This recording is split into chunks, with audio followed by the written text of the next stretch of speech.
What's up, guys? Today I'm going to be talking to you about how to create a winning strategy. And I really don't have anything else, so let's get right into it. This will probably be a two, maybe a three-part video because it's not going to be a one. I don't think I'm going to fit everything into one video. So we shall see what happens, but let's give her a shot and see what we get for part one.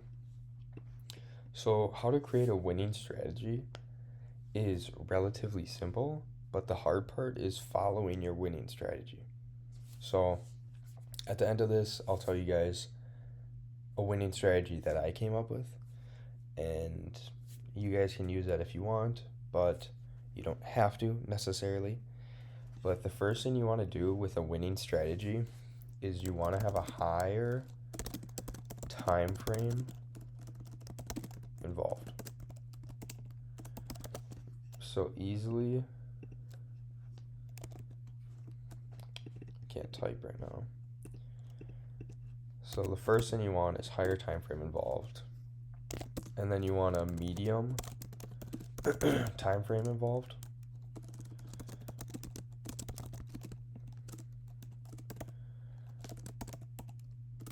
and then after that you want an execution on a low time frame.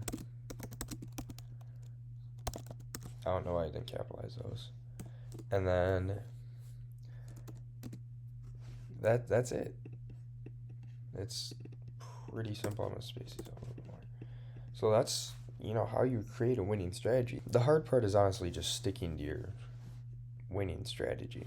So like this is obviously I didn't implement anything, but this would be, let alone, a very standard strategy.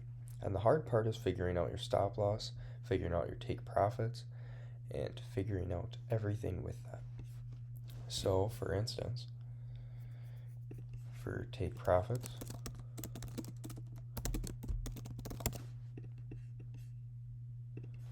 and stop losses,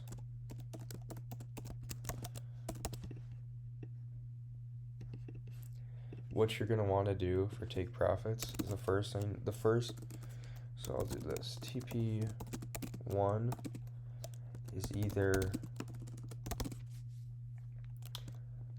lower time frame or medium time frame depending on the day. Like you could say like, oh, today I'm going to target a low time frame because it's a no news Monday or it's a heavy news day. I'm going to target a low time frame, and that's kind of where the variation comes in. So for instance, it could be a very choppy day and you could be like, okay, I'm going to target a low time frame. And it could be a very heavy day and you're going to say, okay, I'm going to target medium time frame. Or you could be like, okay, I'm going to target a high time frame. I didn't include high time frame because it's very rare that you're ever going to utilize those. But then TP2, what you're going to do is target medium time frame or high time frame. And obviously depends on the day. But then TP3, no matter what, always high time frame. Never once you will target medium time frame or low time frame. And that's preference, that's what I do. Stop loss, low time frame. Low time frame where your trade will get invalidated. So that could be from, say you have an order block that's a bullish order block, say it goes into it, you're going to put your stops at the low of the order block, and we've talked about order blocks, we talked about fair value gaps. Now we're getting into strategies. So it's like, say you have an equilibrium, you're going to put it, for me, I'll put it all the way at the low because equilibrium, I just want to be sure.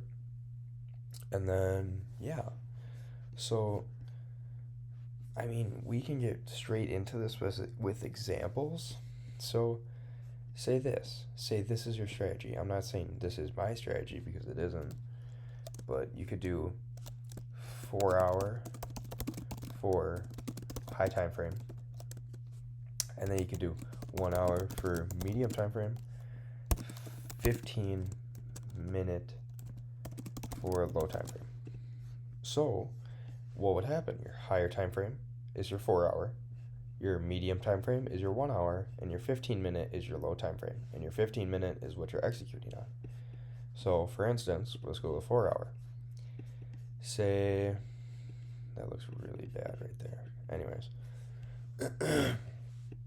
say you go off of liquidity sweeps, because that's just a really common one. Say you go off of liquidity sweeps and you see this, right? So what do? You go to the 1 hour. What happens at the 1 hour? You say you get another confluence. Liquidity sweep right here. Correct? Correct. What do we also have? As you guys can tell, this is going to be bearish, or bullish, sorry.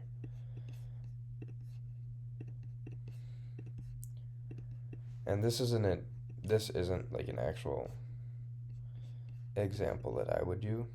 So what do? You look at your 15-minute time frame and you're like, okay, what are you looking for on your 15-minute time frame? Looking for this. Say you look for a break of structure and you put stops. Just say you put stops right here. Maybe you put stops all the way over here. Terrible trade. Terrible trade. Terrible risk to reward. But say that's your trade. You target this, you target this, you target that. That's your trade. If you don't have your high time frame, you're never going to get your bias right. If you don't have your medium time frame, you're never going to get your take profits right, and you're always going to not risk is what you want it to be. And if you never have your low time frame, you're never going to execute when you want to execute.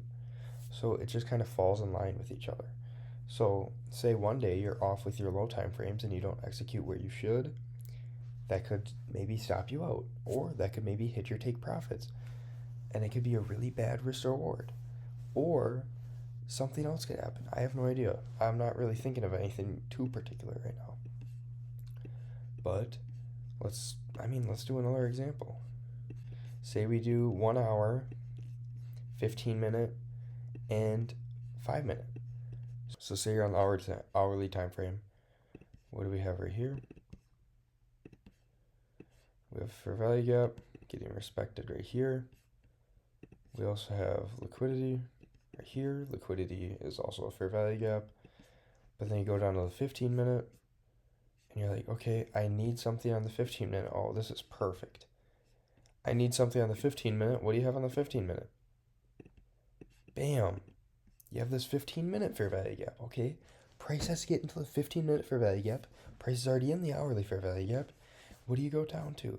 You go to a 5-minute time frame now. What do you get?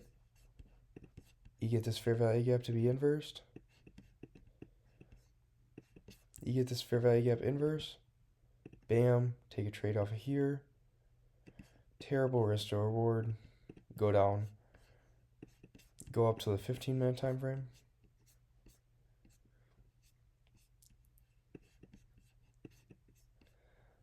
Go up to the 15-minute time frame. These were already taken out by the time you entered. Target up here. Another bad risk to reward. But at the same exact time, you're going to find a trade. And sure, when you're going to find a trade, maybe it's bad risk to reward, maybe it's bad this. But just because it's bad risk to reward, like, that doesn't mean anything. That just means you don't take the trade. And so me personally, what I do every single day is I go down to the 5-minute, or the 1 hour, 5-minute, and 1 minute fair value gap. And that's just what I do. And I'll show that in the next video, because we're running out of time for what I want to do for this video. But all I wanted to do, I didn't want to confuse you guys.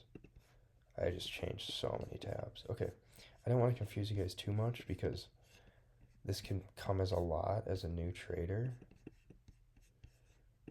Why is it so janky? Okay, so it can come as a lot as a new trader, so I don't want to like just surprise you guys with all this stuff. But you can change it up however you would like. You could do 4 hour, you could do 1 hour for high time frame, 15-minute for medium time frame, 5-minute for low time frame. Or you could do 1 hour for high time frame, 5-minute, 5-minute for medium time frame, 1 minute for low time frame. Or you could do 15-minute for high time frame, 5-minute for medium time frame, 1 minute for low time frame. Like, here's 4 completely different strategies. And I bet you they all work. Because what do they have? They each have a high time frame, medium time frame, execution. What do the take profits have? Take profit ones, low time frame, medium time frame, or high time frame, always high time frame, stop loss on the low time frame when your trade is going to be invalidated on the low time frame. That's all I got for you guys today. I hope you guys enjoyed the video. I didn't want to go too in depth today. This is definitely just going to be a 2-part video. I'll show you guys my strategy after this, and I'll show you guys how I use it and how I use it every single day.